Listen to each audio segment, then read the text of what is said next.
Kepada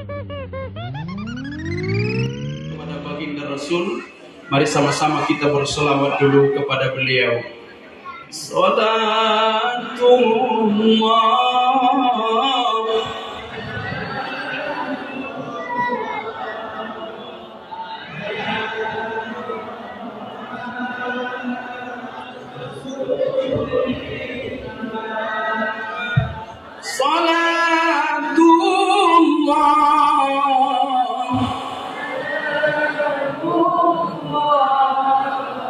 ala yasin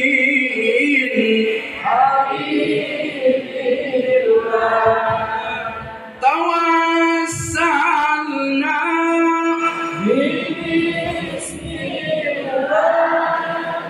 wa bil hadi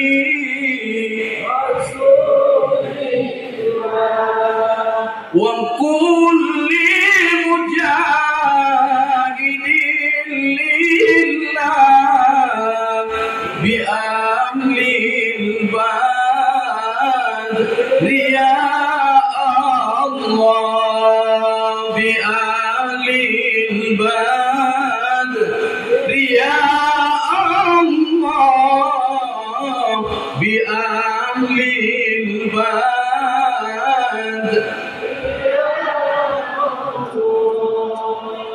Alhamdulillah, sadaqallahul azim wa sadaqa rasuluhun nabiyul karim wa nahnu ala dhalika minasyahidin wasyakirin walhamdulillahi rabbil alamin. Sama-sama kita hormati orang tua kita, Bapak pelayan desa, Bapak kepala desa, alhamdulillah bersama dengan kita pada malam yang mulia ini beserta seluruh perangkatnya yang berhadir di malam yang mulia ini. Tidak bisa saya tuturkan satu persatu lagi. Ayahanda dan ibunda, tokoh masyarakat cerdik pandai cendekiawan, istimewa para ulama, alhamdulillah saudara saya, teman sejawat. Saya juga sebagai P3N di desa Sisumut. Bapak dan Ibu, kalau masalah pernikahan itu sudah cerita kami dengan Bapak P3N Pak Amin Rambe. Bapak dan Ibu yang dirahmati oleh Allah Subhanahu wa taala, banyak suka dan duka sebenarnya kalau kita berbicara tentang pernikahan terhadap anak-anak kita, anak gadis kita, anak muda kita yang mau melaksanakan pernikahan. Banyak cerita-cerita yang membuat kita kadang-kadang terharu melihat umat muslim ini. Bapak dan Ibu yang dirahmati oleh Allah, puji syukur kita persembahkan kehadirat ilahi Rabbi Allah Subhanahu wa taala di atas limpahan rahmat dan karunia yang diberikan Allah Subhanahu wa taala kepada kita. Imam Ghazali pernah menyampaikan, kenapa Allah memberikan waktu hidup kepada kita? Allah panjangkan usia kita, kenapa Allah memberikan usia kita panjang? Ada dua hal, kata Imam Ghazali. Yang pertama, Allah tahu bahwa kita adalah hamba yang tak seberapa amal ibadahnya. Amal ibadah kita tak seberapa. Kalau besok kita meninggal dunia, Allah tahu bahwa amalan kita tidak bisa kita pertaruhkan kepada Allah.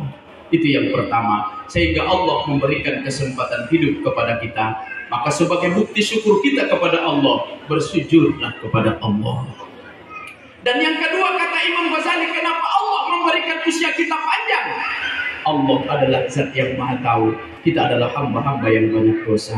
Kita adalah hamba-hamba yang banyak kesalahan, belum diampuni oleh Allah. Kita adalah orang yang malas minta maaf dan minta ampun kepada Allah. Kadang-kadang sudah banyak kita berbuat dosa, kita lupakan dosa itu. Bapak dan Ibu yang dirahmati oleh Allah Subhanahu wa taala, inilah yang disebutkan oleh Rasulullah. Banyak berdosa kepada Allah Subhanahu wa taala, kita hilangkan dosa itu, kita lupa dengan dosa itu, padahal dosa itu masih tersusun rapi oleh Allah. Satu pun tidak ada yang hilang dari catatan malaikat. Salawat salam kita hadiahkan ke roh Habibur Rahman Nabi Muhammad sallallahu alaihi wasallam. Satu harapan kita memohon kepada Allah, mudah-mudahan kita adalah benar-benar sebagai hamba umat Rasulullah yang diakui oleh Rasul sebagai umatnya. Amin Allahumma amin ya rabbal alamin. Sekaligus harapan kita adalah menjadi hamba yang mendapatkan syafaatnya di kemudian hari. Amin, Allahumma amin ya rabbal alamin. Bapak dan Ibu yang dirahmati oleh Allah, hadirin wal hadirat yang saya muliakan. Saya nggak tinggi-tinggi pelajaran yang akan saya sampaikan pada malam ini, Pak. Kemudian melihat dari tema yang ada di hadapan kita ini, tips mencintai Rasulullah Sallallahu Alaihi Wasallam. Jangan tengok fotonya, Pak. Kalau fotonya itu entah berapa kali kirim lagi itu sama panitia, sama Ustadz Adi. Tidak cocok Ustadz katanya. Tidak ada lagi Ustadz, tidak ada lagi itu. Kalaupun disebutkan tampan tadi, tahunya saya itu tampan mengejek rasanya. Bapak dan Ibu, tadi saya tengok, ya Allah, sampai kemari. Itu rupanya yang dipoto itu saya pikir. Udah saya kirim, tidak cocok. Jumpa kami di Kota Pinang sama Ustadz Adi. Tolong Ustadz. Berdiri di situ dulu katanya, biar ku foto katanya. Tak, inilah hasilnya. Baru ini nampak hasilnya nih, Pak. Salnya pun gak ada, kayak Ustadz nampak pin. Kayak toke sawi. Beda kan, Bu? Pakai sal seperti dengan seperti itu. Nah, Bapak dan Ibu yang dirahmati oleh Allah, tips mencintai Rasulullah Sallallahu Alaihi Wasallam. Hadirin yang dimuliakan oleh Allah Subhanahu Wa Taala, yang pertama sudah disampaikan oleh Bapak Kepala Desa tadi. Tips mencintai Rasulullah Sallallahu Alaihi Wasallam tiada lain dan tiada bukan, yang pertama adalah kenali beliau. Bapak dan Ibu yang dirahmati oleh Allah, ada istilah orang-orang tua kita dulu, tak kenal maka tak sayang maka tak cinta maka tak rindu maka tak nikmat. Sama dengan kita dulu, Pak. Kenapa kita bisa menjadi suami istri? Yang pertama sekali kita kenali dulu, kan begitu. Kalau nggak kenal, bagaimana kita mencintai istri kita dulu? Iya, Bu. Kalau nggak kenal kita sama suami kita, bagaimana kita mau mencintainya? Kalau kita tidak cinta, bagaimana merindukannya? Kalau tidak rindu, bagaimana bisa bertemu suami istri, bisa nikmat seperti ini? Sama dengan begitulah sholat itu, Pak. Sholat itu pun, Bapak dan Ibu, kenapa sholat itu tidak nikmat, Pak? Kenapa sholat itu tidak khusyuk? Kenapa sholat itu tidak khusyuk? Kenapa tidak nikmat melaksanakan ibadah sholat itu, Bapak dan Ibu yang dirahmati oleh Allah? Karena kita tidak merindukan Allah. Kenapa kita tidak merindukan Allah? Karena kita tidak mencintai Allah. Kenapa kita tidak mencintai Allah? Karena kita tidak kenal dengan Allah. Ini masalahnya. Kita tidak kenal dengan Allah. Mencintai Rasulullah, kenali Rasulullah Sallallahu Alaihi Wasallam. Pesan Allah dalam Al-Quran dibacakan oleh Qori tadi untuk pengenalan Rasul. Wa ma Muhammadun illa Rasul. Tidaklah ada Muhammad itu kecuali seorang Rasul, utusan Allah untuk menyampaikan kebenaran kepada kita lewat Al-Quran dan hadis Rasulullah. Mengenali Rasul. Kemudian yang kedua, tips untuk mengenali Rasulullah Sallallahu Alaihi Wasallam. Setelah kita kenal Rasulullah, bahwa Nabi Muhammad itu adalah utusan Allah untuk menyampaikan kebenaran kepada kita, sekaligus mengantarkan kebenaran itu. Bagaimana dengan kebenaran itu? Supaya kita mendapatkan ketenangan dan kebahagiaan dalam hidup dan kehidupan kita, dunia dan hari akhirat.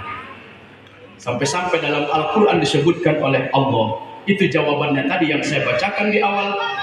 Wa ma kana liyu'adzibahum wa anta fihim.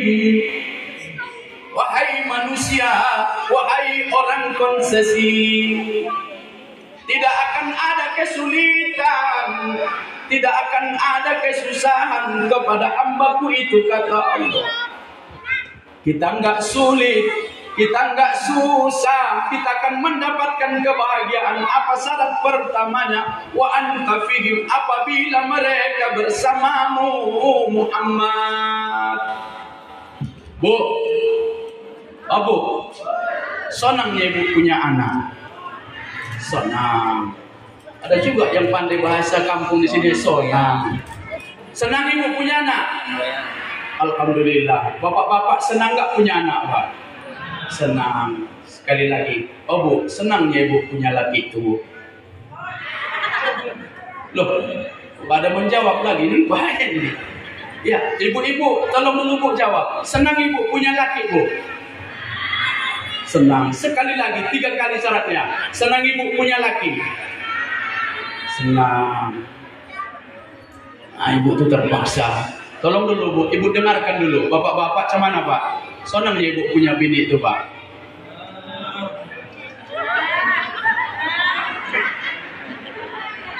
Oh bu, sekali lagi kita tanya yang kuat lah pak. Senangnya bapak punya bini itu pak. Ya Allah. Kenapa ini saya tanyakan pak? Kenapa ini saya tanyakan bu? Saya sudah berangkat ke pengadilan agama. Angka perceraian Labuhan Batu Selatan ini tinggi pak, tinggi pak, tinggi bu. Nggak yang 50 tahun, nggak yang 60 tahun. Ada perceraian bapak dan ibu yang dirahmati oleh Allah. Yang 70 tahun pun bercerai pak. Ada di pengadilan. Kenapa? Bila ditanya kadang-kadang baru 2 bulan, baru 3 bulan, 4 bulan menikah. Sapala datang ke rumah awak, udah mau minta perceraian.